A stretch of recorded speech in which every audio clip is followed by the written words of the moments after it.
Assalamualaikum warahmatullahi wabarakatuh.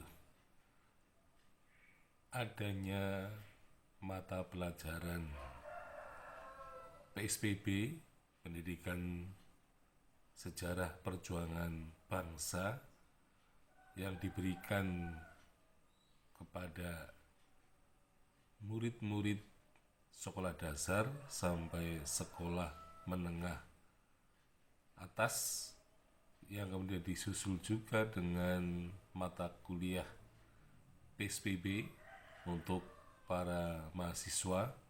Memang itu merupakan suatu bentuk pembelajaran sejarah yang bersifat afektif. Namun rupanya karena ada semacam anggapan bahwa PSBB itu merupakan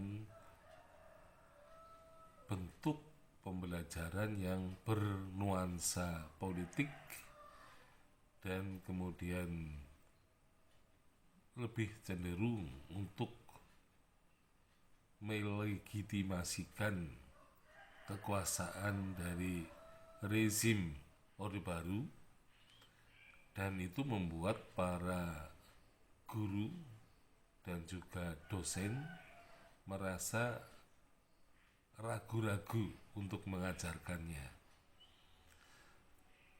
karena kalau di situ ada unsur legitimasi, berarti bahwa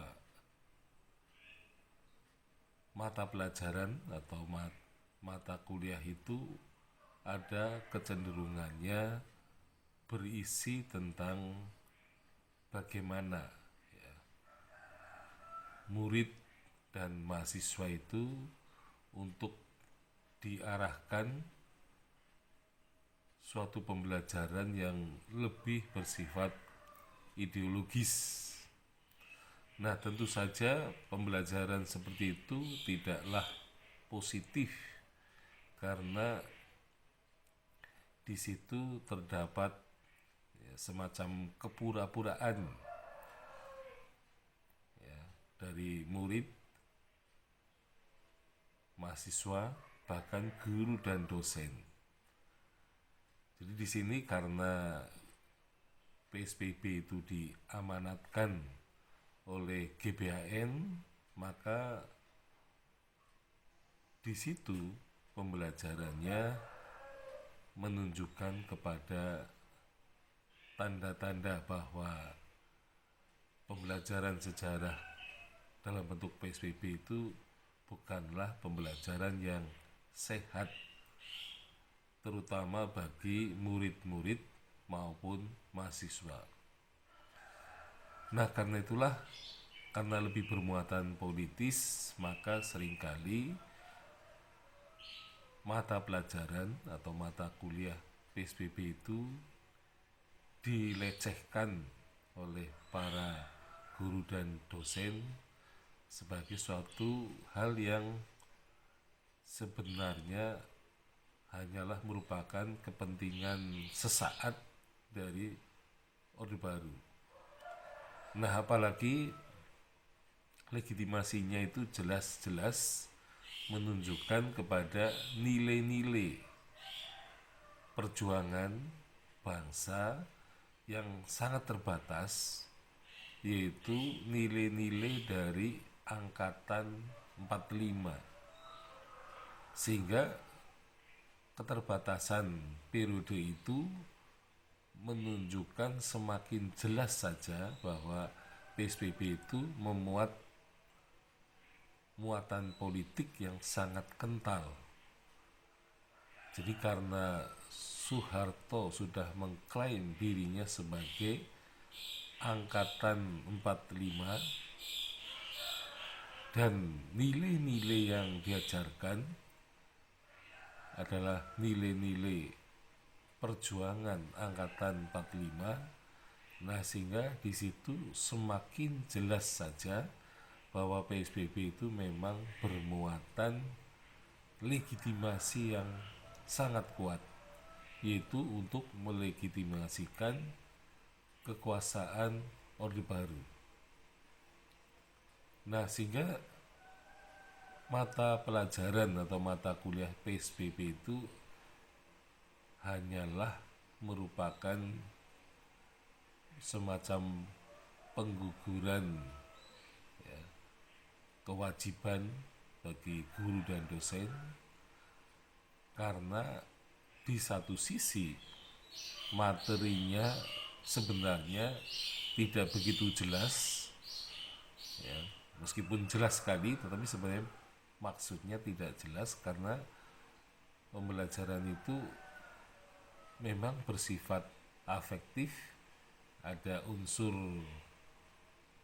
ya, pemikiran sebenarnya mengarah kepada sejarah intelektual, sejarah mentalitas, dan juga sejarah ide-ide, tetapi sebenarnya mata pelajaran atau mata kuliah itu tidak dipersiapkan dengan sebaik-baiknya. Nah, sehingga guru dan dosen memang mengalami kesulitan terutama untuk mengembangkan materi-materi yang memang relevan untuk diajarkan secara afektif kepada siswa atau murid dan mahasiswa. Nah, di sini kentalnya legitimasi ini merupakan suatu kelemahan, karena guru dan dosen itu seringkali juga mempunyai pemikiran sendiri terhadap perjuangan bangsa itu, karena perjuangan bangsa itu memang tidak bisa hanya dibatasi pada periode, ya, terutama berkaitan dengan perjuangan kemerdekaan. Jadi unsur heroik, unsur kepahlawanan, unsur patriotisme bangsa itu sebenarnya memang tidak hanya tercermin pada periode itu, sehingga orang kemudian banyak yang mengkritisi PSBB sebagai suatu pembelajaran atau perkuliahan yang tentu saja agak tumpang tindih, ya, terutama dengan mata pelajaran atau mata kuliah yang lain. Jadi misalnya di pendidikan dasar dan menengah ada mata pelajaran, ya, dahulu pendidikan kewarganegaraan, kemudian ada PMP, pendidikan moral Pancasila, dan kemudian di perkuliahan juga ada mata kuliah Pancasila. Nah, tentu saja dengan tumpang tindihnya mata pelajaran dan mata kuliah ini menyebabkan guru itu mendapatkan kesulitan, terutama untuk mengembangkan tadi materi-materi yang relevan dengan pembelajaran itu.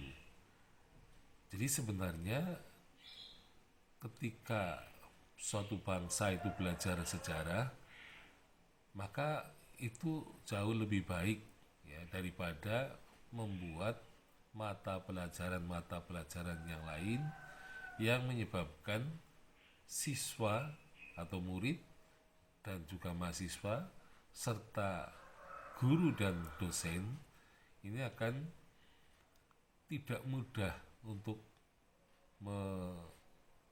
memberikan, ya, kuliah terutama untuk guru dan dosen, dan tidak mudah bagi siswa dan mahasiswa untuk menyerap apa sebenarnya yang ada di balik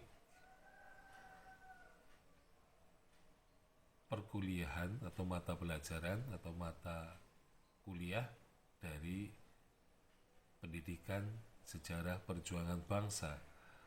Nah, tentu saja hal ini harus direnungkan kembali oleh para pengambil kebijaksanaan, terutama untuk lebih ya memfokuskan terhadap persiapan-persiapan yang lebih matang agar pembelajaran yang diamanatkan oleh GBAN itu bisa dilaksanakan dengan baik. Tetapi kenyataannya bahwa mata pelajaran atau mata kuliah itu kurang dipersiapkan, sehingga ya mungkin kurikulumnya juga belum bisa menghayati apa yang diamanatkan oleh GBAN, maupun materi-materi apa yang relevan yang tentu saja berdasarkan tingkat kesulitan dari pendidikan dasar dan menengah serta perguruan tinggi. Nah, sehingga mata pelajaran atau mata kuliah PSBB itu akan bisa memenuhi sasaran yang tepat untuk pembelajaran dan perkuliahan bagi pendidikan sejarah di Indonesia. Sekian, Assalamualaikum warahmatullahi wabarakatuh.